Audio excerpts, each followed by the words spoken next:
Welcome back everybody to another tutorial episode. Again, I'm explaining how Dyson Sphere program works. So this time we're going to talk about the logistic systems through the air. Yes, I was promising it and it's coming. I'm crafting the lower steer at this current moment. It just needs a few more seconds to work, but then I'm gonna start explaining how it works. First off, there are two tiers, or basically three tiers, but two tiers for logistics itself, and that's the planetary and the interplanetary, or basically interstellar. The small one, which I'm currently crafting, and should be in my inventory, let's place it down, is this one. Looks amazing, isn't it? This one only supports the logistic drones, which only work within planetary atmospheres. So keep in mind you can only use them on the same planet, and has 3 slots to work with. These slots are the ones you need to use to define which item to request, which item to store, and which item to deliver. So in this case, I have nothing configured yet. So let's go over one more thing before I start going into those, and that's the power you need. This building has its own internal battery, which is the bar that you can see. It has also power off.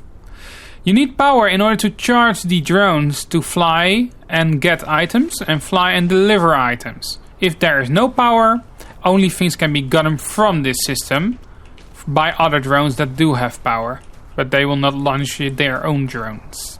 It also needs power in order to function as well. So keep in mind that if there is some power in it but not enough for the drones, you can use the system. However, if there no power at all, it will not work. It needs to be connected to the power grid. You can set how much power it may draw at once by dragging up and down the max charging power. Keep in mind, putting it too high will drain out the power of your entire base with 60 megawatts, which is a lot. So I always keep it at its lowest with 6 megawatts. However, if you have a lot of drones in it, you need to increase it in order to catch up with the amount of drones needing charging, especially at a busy port. So, now let's continue with the inputs. First of all, let's take a look at this one. When you click one of the slots, you can choose the item to in or export. In this case, let's just choose titanium ingots. Currently it's stating supply on the right side. Supply means that every ship can get it here, or we can bring it to things that to other logistic stations that require it or demand it in this case. The max amount of storage that I can currently put in is 5,000 bars. When I click the supply button, I can change it into demand or storage. Demand will require the same item, so it basically asks for these type of ingots, and storage will store them and only use them if there is nothing else around in any other logistic station on the same planet. Basically, just like a storage building. You can limit the amount of supply, storage, or demand by clicking and holding the mouse button inside this logistics bar. You can see that this is the max amount, and you can see the max amount changing when I drag it up or down. This limits the amount that it may have inside this building, so you will not overrun your own production system and kill other factories because you are draining that much from the system. Very handy to get it up on track. For example, you want just a little bit amount of being in a buffer here and store it somewhere else, you can lower it down to 400, for example.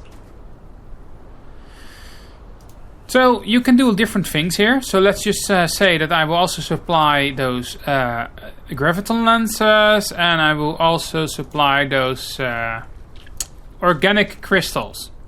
In order to supply and demand, I recommend making those drones. Those drones are very handy, and the more you have, they will faster and carry out as much as they can.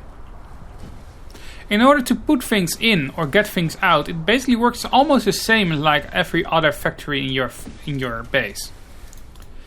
However, there's one difference. Just like the liquid tank, you can get a line out of it directly without using sorters. So in this case, I can get a line out of it, and I can say which item that I've programmed in to get out.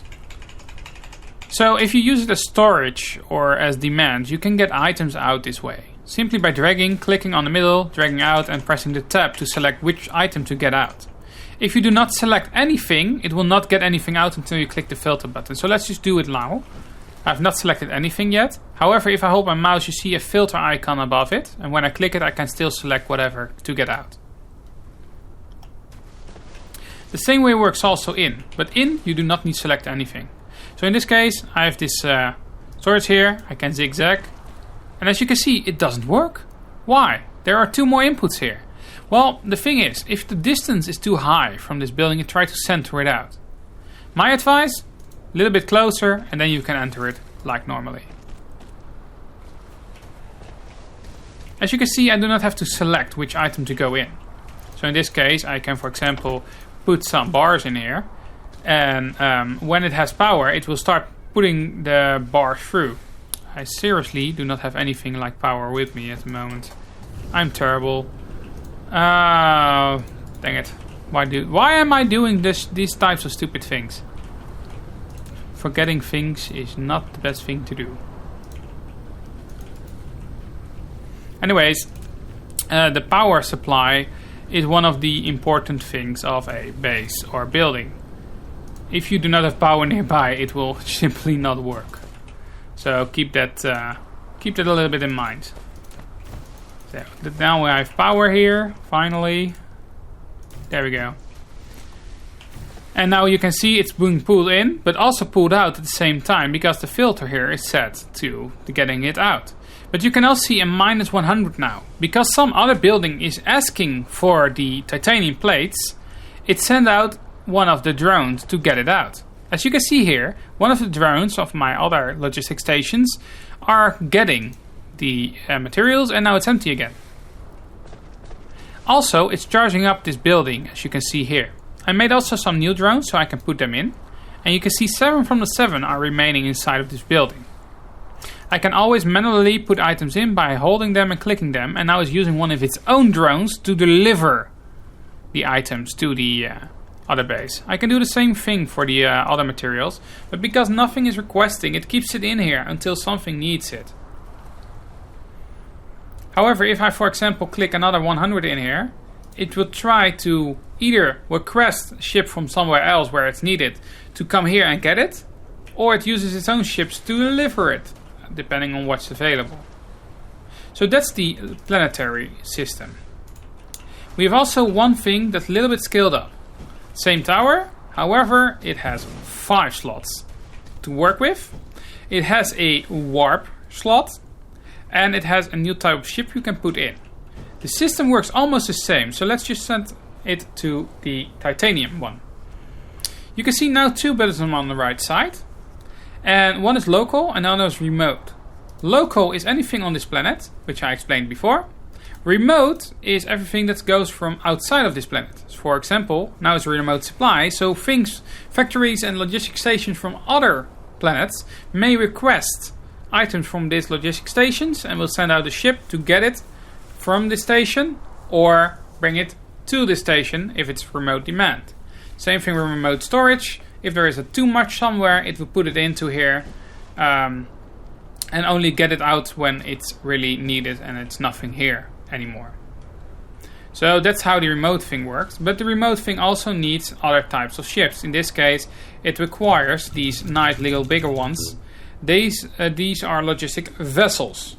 These vessels will automatically bring and collect items from outer space, so from other planets in this case, everywhere around the universe, any galaxy.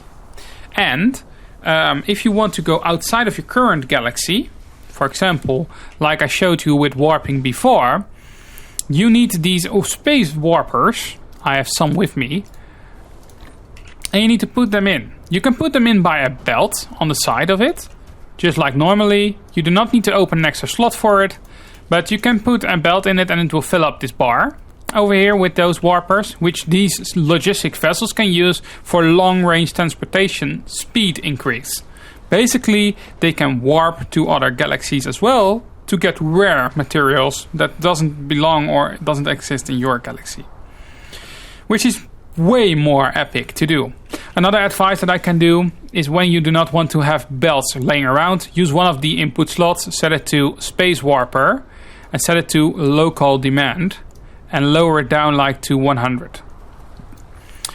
This means that it will bring out the space warpers to this building here, and it will store it inside of it, but also refill this space warper slot over here.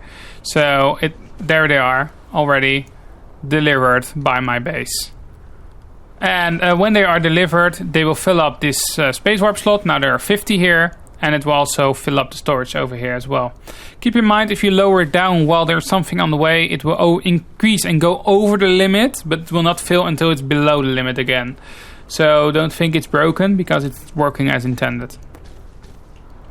As soon as you use these external logistic vessels, they will start, just like normal logistic drones, flying but to other logistic stations, but they will fly from the planet. So the normal drones are for the planet where you're currently on, and the vessels will be moved from planet to planet or from galaxy to galaxy to collect and bring items around. So that's the difference between both. The best thing from these interstellar stations is that you have 2 extra slots that you can use, and 1 if you want to keep the space warper setting in itself. Also, a nice thing to note, the logistic drones you put in. So if I, for example, put these 6 in, you will not see them. However, if I put down the... let me take a look where I put them in my inventory. There. If I put this one in, you can see they are landed around on the outside of the plate. It looks pretty nice, I must say so myself. So that's a very cool way of knowing how much ships there are on this dock. 10 of 10. By the way, the limit of the logistic drones is higher than the limit of the logistic vessel. The storage capabilities of both is also different and upgradable, by the way, by researching.